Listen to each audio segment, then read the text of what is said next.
खुलुमबाय बयनिसिमबो आंनि बे डेली आपडेट बड' इउट्युब चेनेलाव नोंथांमोनखौ आरोबाव बरायहरबावनाय थाबाय। दिनै आं नोंथांमोननि गेजेराव मोननैसो सानसेयारि खौरां लानानै फैदों। आं आसा खालामो नोंथांमोना भिडिअखौ जोबजासिम नायलांगोन आरो लोगोसे चेनेलखौ साबस्क्राइब खालामनानै लागोन। दिनैनि गिबिसिन खौराङाव दङ गुवाहाटीनिफ्राय चेन्नाइसिम बिरनो गोनां फ्लाइटआ बमा होनायनि हुमखिनि उनाव बिरनायखौ दोनथ'नाय जादों। गुवाहाटीनिफ्राय चेन्नाइसिम बिरनो गोनां गंसे इन्डिग' फ्लाइटआ मैया बमानि हुमखि मोननायनि उनाव बिरनो गोनां फ्लाइटखौ गोबाव खालामनो गोनां जादोंमोन। दावबायारिफोरखौ फ्लाइटनिफ्राय गोजानाव लाखिनानै बिनि सायाव मोनसे मोजाङै नायबिजिरनायखौ खालामनाय जादों। रिपर्टनि बायदिब्ला गुवाहाटीनिफ्राय चेन्नाइसिम थांनो गोनां इन्डिग' फ्लाइट 6E-119 आ बेलासिनि 4 रिंगायाव टेक अफनि थाखाय थि खालामनाय जादोंमोन। बबेखानि मोनसे फन कलनि गेजेरजों बमा सिगिनायनि उनाव बियो दासिमबो गुवाहाटी लकप्रिय गपिनाथ बरदलै गेजेर हायुंआरि बिरखं गाथोनाव बन्द' जानानै दङ। CISF हान्जानि मावथिफोरा बे समाव बिरखंनि सिङाव मोजाङै नागिरनायखौ खालामगासिनो दङ। बे समावनो दावबायारिफोरखौ रैखाथि राहा महरै बिरखंआव गाखोनो गनायथि होनाय जायाखै। भारतारि बिरखं दिङा खोन्दोआव आथिखालाव जोबोद हेंथाजों मोगा-मोगि जानांगासिनो दङ। मानोना नंखाय बमा सिगिनाया खालि 2 सप्तानि गेजेराव 500 बांसिन नखरारि आरो हादोर गेजेरारि बिरखंफोरखौ गोहोम खोख्लैदों। बेफोर खैफोदफोरनि जाहोनाव गोबाव जानाय हरखाब लेन्डिं, एयार लाइसेन्सनि थाखाय बेसेन बांनाय आरो दावबायारिफोरनि गेजेराव गुवारै जिंगासिनाय सोमजिदों। नैथि खौराङाव दङ BPFनि शाहजाहान आली आहमेदनि सायाव EM रनजित बसुमतारीआ गोख्रों फिनजाथाय होदों। थांनाय साननै सिगां BPFनि शाहजाहान आली आहमेदआ प्रमद बर'नि दैदेननाय BTR सोरखार आरो हाग्रा बिफाननि EM रनजित बसुमतारीनि सायाव हा पाट्टा राननायखौ लानानै गोख्रों सोंखारिनाय नुनो मोन्दों। बिथाङा बुंदोंमोन दि प्रमद बर'नि दैदेननाय BTR सोरखारा आरो EM रनजित बसुमतारीनि रायजो राजाफोरनो हा रानना होनाय एबा बे हानि पाट्टाया बोसोरथामल' भेलु दं होनना बाथ्रा बुंदोंमोन। बे बाथ्रानि सायाव UPPLनि हाग्रा बिफाननि EM रनजित बसुमतारीआ गोख्रों फिननाय होदों। BPFनि शाहजाहान आली आहमेदनि सायाव बिथाङा बुंदों दि शाहजाहान आलीआ सासे मूर्ख मानसि, बियो जेबो मिन्थिया, बियो सासे UPPL दोलोनिफ्राय होखारजानाय मानसि। आरो बिथाङा बुंबावदोंमोन दि जों 4 बोसोरनि गेजेराव गासै 2,20,000 रायजो राजानो हा होबाय आरो गासै हानि पाट्टाया भेलु दङ। बिथाङा खौरां बिजोंनि गेजेरजों शाहजाहान आलीनि सायाव हानि भेलुआ 3 बोसोरनिल' दं होननाय बाथ्राखौ लाना सोंथि खालामदों आरो बुंदोंमोन दि BPFनि समनि 2019 मायथाइनि 1,17,000 मुसलमानफोरखौ इभिक्सन खालामनांगौ अर्डारनि सायाव मा राहा लागोन होनना। थामथि खौराङाव दङ आसामनि दरंआव सैमा फालांगि खालामनायनि दायाव 4 सुबुंखौ हमदों। मंगलदैनि फानबारियाव आयेन बेरेखा सैमा फालांगि खालामनायजों लोब्बा थानाय 4 सुबुंफोरखौ पुलिसआ हमदों। पुलिसआ बे अपारेशननिफ्राय मा 19 सैमाफोरखौ रैखा खालामनो हादों। मोनसे श्रुत सुलुंनि उनाव पुलिसआ सैमाफोरखौ मोनसे खथानि सिङाव बस्तायाव जोबथेनानै दोननायखौ मोनो। सिखाव फालांगिरिफोरा फोरमायनाय बायदिब्ला फालांगिरिफोरा सैमाफोरखौ फाननो थाखाय नागालेन्डआव लांनो सानदोंमोन। हमजानाय दायनिगिरिफोरखौ कार्बि आंलंनि मिलिक माराग, इना चांमा, स्टार माराग आरो दरं जिल्लानि बाकातपारानि मालु चांमा होनना सिनायथि होदों।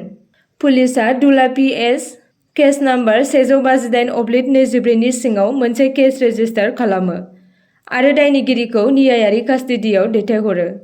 बे समावनो साद' आरोबाव सन्देह गोनां सुबुंफोरा खारखोमानानै दं होनना मिथिनाय जादों। रैखाथियाव लोब्बा थानाय सासे जुनारनि मावथिआ बुंदोंमोन दि सिखाव फालांगिरिफोरा रांनि थाखाय आसामनिफ्राय नागालेन्ड आरो मिज'राम लामानि सैमाफोरखौ फालांगि खालामगासिनो दंमोन आरो दुखुनांथावै मासे सैमाया थांनानै थायाखैमोन। बे जाथाया ओनसोलाव आयेन बेरेखा सैमा सिखाव फालांगिनि सोलिबाय थानाय जेंनानि फारसे गोसो बोनो हादों, जायनि जाहोनाव इयुननि केसफोरखौ होबथानो थाखाय सांग्रांथि आरो गोख्रोंसिन नेमखान्थिफोर लानो खावलायदों। ब्रैथि खौराङाव दङ हाग्रागुदुआव दोनखोमानाय 2 सिलाइ बोखांनो हादों। क'क्राझार जिल्लानि सिङाव थानाय गसाइगाव महकुमानि कसुगाव पुलिस थानानि थाकामपुराव पुलिस आरो SSBनि जथाय अपारेशनाव आखाइजों बानायनाय हाथियारखौ गुदु हाग्रामायाव दोनखोमानाय 2 सिलाइ बोखांनो हादों। SSBनि हानजाया कसुगाव पुलिस थानानि थाकामपुर हाग्रा ओनसोलजों लोगोसे रायमना नेशनेल पार्कआव सिलाइ दोनखोमानाय दुथांफोरनि खौरां मोन्दोंमोन आरो बे खौरांनि सायावनो बिथा खालामनानै SSB आरो कसुगाव पुलिस थानानि बिबानगिरि राजेन्द्र दासनि दैदेननायाव मोनसे पुलिसनि हानजाया हराव सिग्रोमना गंनै सिलाइखौ बोखांनो हायो आरो बे जाथायनि सायाव पुलिसआ सन्देह खालामदोंमोन दि दुथांफोरानो हानि सिङाव दोनखोमादोंमोन होनना आरो बे जाथायनि सायाव पुलिसनि नायबिजिरनाया सोलिगासिनो दङ। बाथि खौराङाव दङ खेलमहरन 2.0आ मोनबा जिल्लायाव बादायलायनायनि थाखाय गनायथि होदों। आसामनि लेङाइ गाहाय बिसायख'थि मावख'गिरिया खेलमहरन 2.0 नि सिङाव गाव पन्चायत थाखोनि बादायलायनायनि थाखाय गनायथि होदों, जाय 14 नबेम्बरनिफ्राय 21 नबेम्बर 2024 मायथाइसिम काछार, चिरां, बङाइगाव, बिश्वनाथ आरो नगाव जिल्लाफोराव जानो थांगासिनो दङ। आसामनि गेलेमु आरो लाइमोन अनसाय बिफानजों खुंजानाय बे बादायलायनायफोरनि थांखिया मडेल कड अफ कन्डाक्टनि बिथोनफोरखौ गोख्रोङै फालिनायजों लोगोसे गेलेमु आरो लाइमोनफोरनि बाहागो लानायखौ बांहोनाय। लेङाइ गाहाय बिसायख'थि मावख'गिरिया थि खालामदोंमोन दि मडेल कड अफ कन्डाक्टनि बिथांखिफोरजों गोरोबनानै मोनसे मोजां, थार नङै आबहावाखौ लाखिनो थाखाय जाथायफोरा रावबो राजखान्थियारि मावख'गिरिफोरनि बाहागो लायालासे आवगायनांगोन। बे फ्रेमवर्कआ रोखा खालामो दि खेलमहरन 2.0आ राजखान्थियारि गोहोम गैयाजासे आबुङै एथलेटिक स्पिरिट आरो सुबुं समाजनि बाहागो लाफानायाव नोजोर होयो। गेलेमु आरो लाइमोन अनसाय बिफाननि मावख'आरि फोसावनाया हारिफोरखौ आपडेटनि थाखाय थाबाय थानो खावलायो, मानोना बादायलायनायनि थाखाय गोसो गुदुं जायो, जाय ओनसोलारि रोंग'थिफोरखौ सिगाङाव लाबोनो थियारि। खेलमहरन 2आ समाजारि बिजोङाव गोसो बोनो हादों। द'थि खौराङाव दङ दिवालीनि फरखानि जाब्रबथायाव गासै 7 गथ'साफोरा गोब्राबै जोखोम। खौरां मोन्नाय बायदिब्ला गहपुर हालामनि 7 बोसोरनि दैमालु मुंनि सासे हौवासा गथ'आ दिवालीनि बमा गावना रंजानाय समावनो गिख्रंथाव जाथाय जानानै गुस्थिया जियो।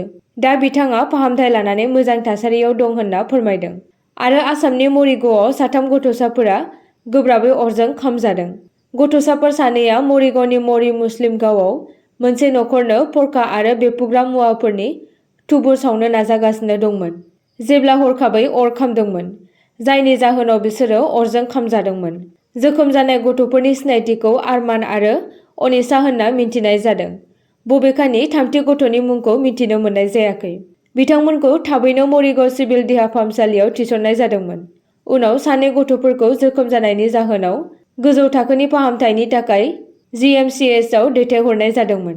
बे जाथाया गोख्रों सांग्रांथि आरो रैखाथि राहाफोरनि गोनांथिखौ नोजोर होयो, गुबैयै बेफ्रुग्रा बेसाद आरो बेफ्रुग्रा मुवाफोरनि खाथि-खालायाव गथ'फोरखौ लाफानाया। 7थि खौराङाव दङ सासेबो मानसिया UPPLआव फैनाया माब्लाबाबो BPFआव थांफिना होनना चन्दन ब्रह्म बिथाङा बुंदों।